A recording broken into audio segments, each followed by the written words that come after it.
Welcome to JK study center. JK study center रे आपण मानकु स्वागत। आज आम +3 थर्ड सेमिस्टर रो कोर्स 7 4th यूनिट ओडिया शब्द संभार विषय आलोचना करवा। तो आम शब्द विषय जाना पूर्व आम ओडिया भाषा रे अनेक शब्दर प्रभाव कि भाव पड़ा से विषय टी देखा। तो ओडिया है आज एक प्रतिष्ठित भाषा, शास्त्रीय भाषार मान्यता पाई। यार शब्द भंडार समृद्ध, यार भाषा भंडार विविध शब्द संपद परिपूर्ण और यही आम ओडिया भाषार भंडार शब्द संभार अनेक भाषा परिपूर्ण होती। ओडियाविद अनेक देशी विदेशी शब्दावली ओडिया भाषा परिपुष्ट होती। ओडिया को छाड़ी ओडिया व्यतीत आमर यही ओडिया शब्द भंडार रे अनेक भाषार शब्द गुड़िक मिसी आम ओडिया भाषा को परिपुष्ट कर सांप्रतिक जुगरे विभिन्न कारण ता व्यवसाय उद्देश्य धर्म प्रचार उद्देश्य राजकीय उद्देश्य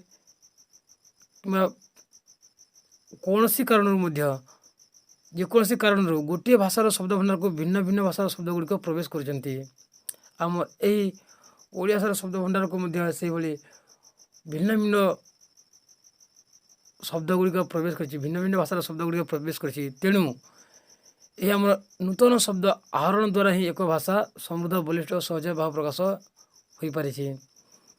आम यही भाषा को अनेक गुड़े भाषार शब्द प्रवेश कर कारण यह आम भाषा संस्कृत रु पाली प्राकृत अपभ्रंश इत्यादि भाषा गुड़िक विभिन्न भाषिक स्तर दे गति कर आसार से भाषार शब्द गुड़िक व्यवहार एवं देखा मिलता है। एवं आम ओडिशा को अनेक देश रे शासन करने आसी पुणी व्यवसाय करने उद्देश्य आसते धर्म प्रचार उद्देश्य आसते तेणु से भाषार किछि किछि शब्द आमर ये ओडिया भाषा रे देखा मिलता है। तो एबे आम देखा यही शब्द क्या कह जाए।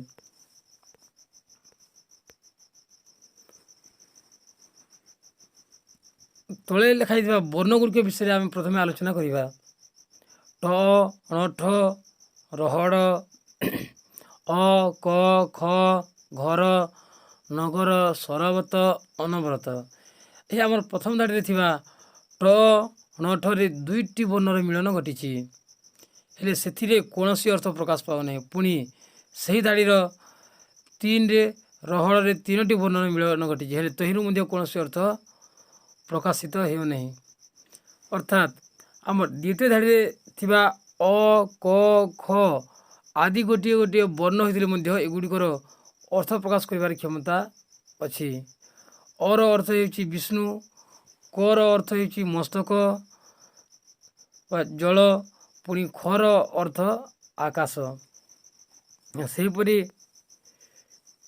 घर नगर सरबत अनवरत एकाधिक वर्णर सम्मिश्रण सृष्टि होती किंतु प्रत्येक अर्थ प्रकाश कर क्षमता रही।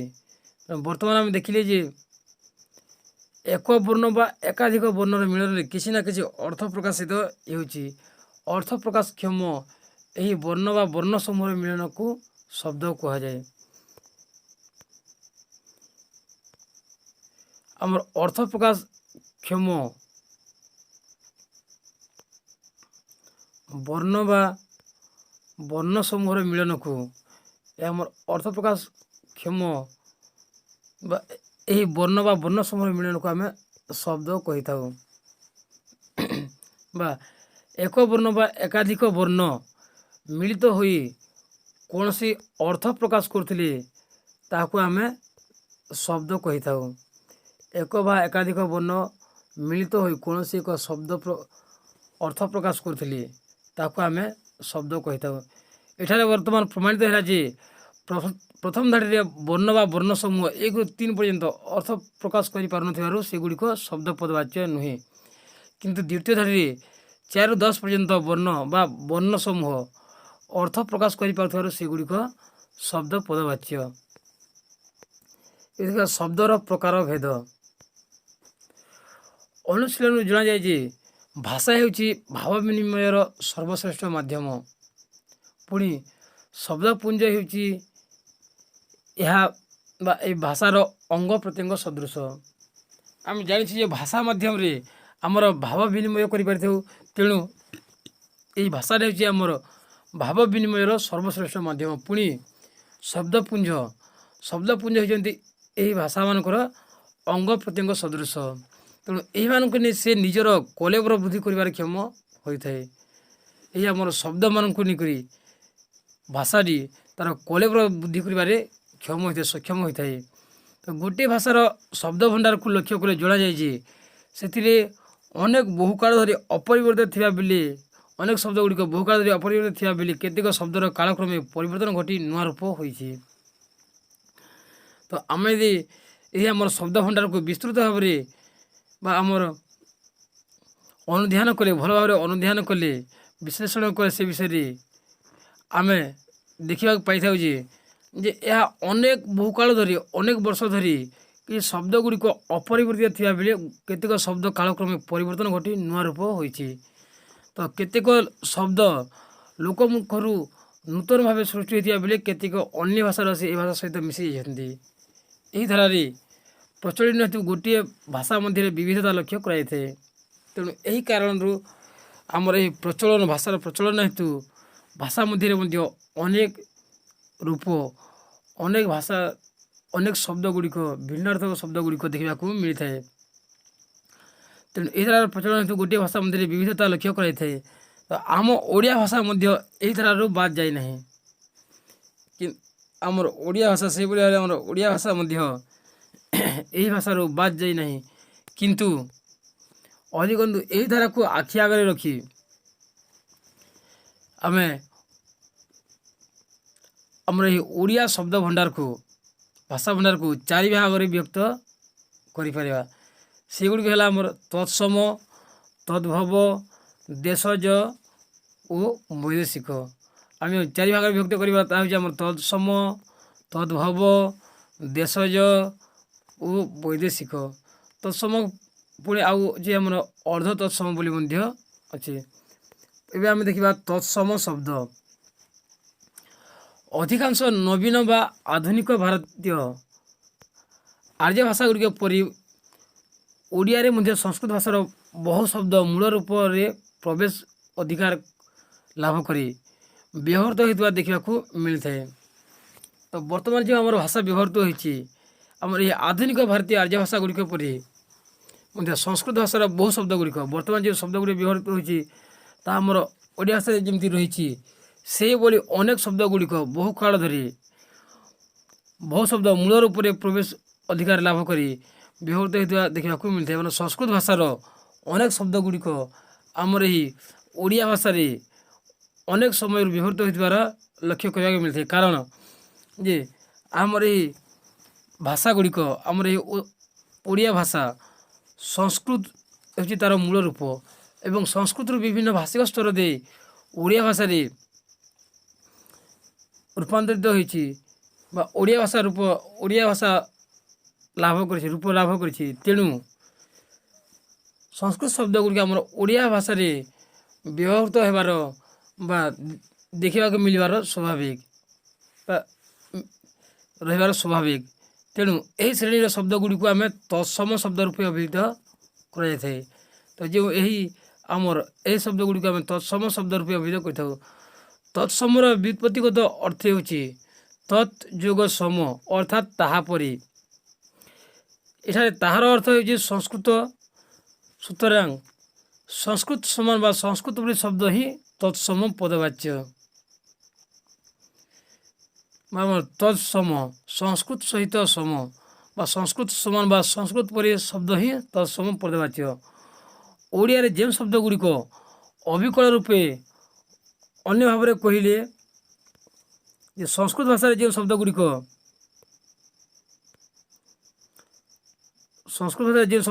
ଅବିକଳ ରୂପରେ ବ୍ୟବହୃତ ଅନ୍ୟ ଭାବରେ କହିଲି ସଂସ୍କୃତ ଭାଷାରେ ଯେଉଁ ଶବ୍ଦ ଗୁଡ଼ିକ ମୂଳ ଅର୍ଥ ଓ ବରାଣ ସହ ଅବିକଳ ରୂପରେ ଓଡ଼ିଆ ଭାଷା ପ୍ରଚଳିତ ତାହାକୁ ଆମେ ତତ୍ସମ ଶ୍ରେଣୀର ଶବ୍ଦ ରୂପେ ଚିହ୍ନିତ କରାଯାଏ ବା କରିଥାଉ ଆମେ।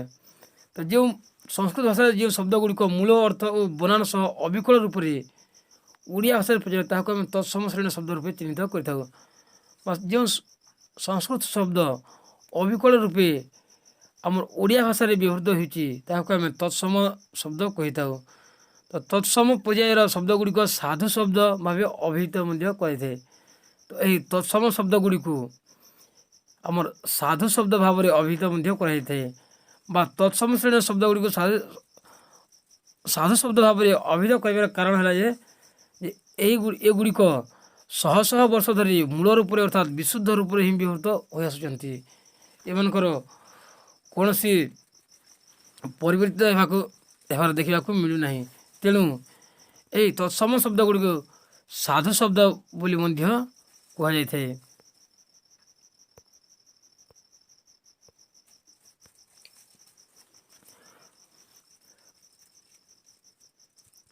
ପୁଣି ଶହ ଶହ ବର୍ଷର ବ୍ୟବଧାନ ପରେ ମଧ୍ୟ ଏହି ଶ୍ରେଣୀର ଶବ୍ଦ ଗୁଡ଼ିକରେ କୌଣସି ପ୍ରକାର ବିକୃତି ପରିଲକ୍ଷିତ ହୋଇନାହିଁ।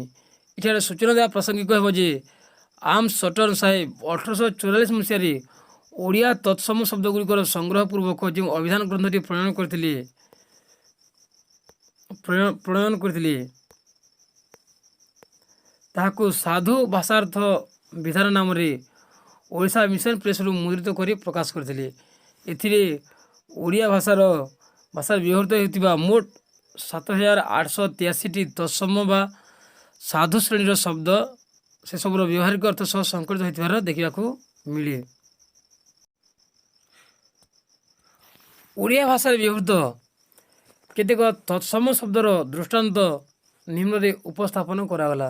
ସେଗୁଡ଼ିକ ଯଥା ଆମର ଅଗ୍ନି, ଅଜ୍ଞ, ଅନଳ, ଅଭିଜ୍ଞ, ଅମୃତ, ଅରଣ୍ୟ, ଆକାଶ, ଆଶ୍ରମ, ଇଷ୍ଟ, ଉଗ୍ର, ଉଜ୍ଜଳ, ଉତ୍କର୍ଷ, ଉତ୍ତପ୍ତ, ଉତ୍ତର, ଉତ୍ତାପ, ଊର୍ଦ୍ଧ୍ୱ, ଋତୁ, ଋଷି, ଏକାଗ୍ର, ଐଶ୍ୱର୍ଯ୍ୟ, ଉଷ୍ଟ, ଔଷଧ, କଦମ୍ବ, କର୍ପୂର, କୀର୍ତ୍ତି, କୁଟୀର, କୁମୁଦ, କୁସୁମ, କୃତଜ୍ଞ, କେଦାର, କୈବଲ୍ୟ, କୋକିଳ, ଖାଦ୍ୟ, ଖ୍ୟାତି, ଗନ୍ଧ, ଗୃହ, ଗ୍ରନ୍ଥ, ଗ୍ରାମ, ଘୃତ, ଚନ୍ଦନ, ଚନ୍ଦ୍ର, ଚର୍ମ, ଚିତ୍ର, ଛିଦ୍ର, ଜ୍ୟେଷ୍ଠ, ଜ୍ୟୋତ୍ସ୍ନା, ଝାଙ୍କର, ଟିପ୍ପଣୀ, ଡିଡିମ୍ବ, ତଣ୍ଡୁଳ, ତଥ୍ୟ, ତପସ୍ୟା, ତର୍ପଣ, ତୈଳ, ଦର୍ଶନ, ଦକ୍ଷିଣା, ଦାରିଦ୍ର୍ୟ, ଦୁର୍ଗମ, ଦୁଶ୍ଚିନ୍ତା, ଦେବତା, ଧୂପ, ଧ୍ୟାନ, ଧ୍ୱନି, ନର୍ତ୍ତକୀ, ନାବ, ନୃତ୍ୟ, ନ୍ୟାୟ, ପଣ୍ଡିତ, ପଥ, ପଥିକ ଏହି ଇତ୍ୟାଦି ଶବ୍ଦ ଗୁଡ଼ିକ ଆମର ତତ୍ସମ ଶବ୍ଦର ଉଦାହରଣ ଅଟେ।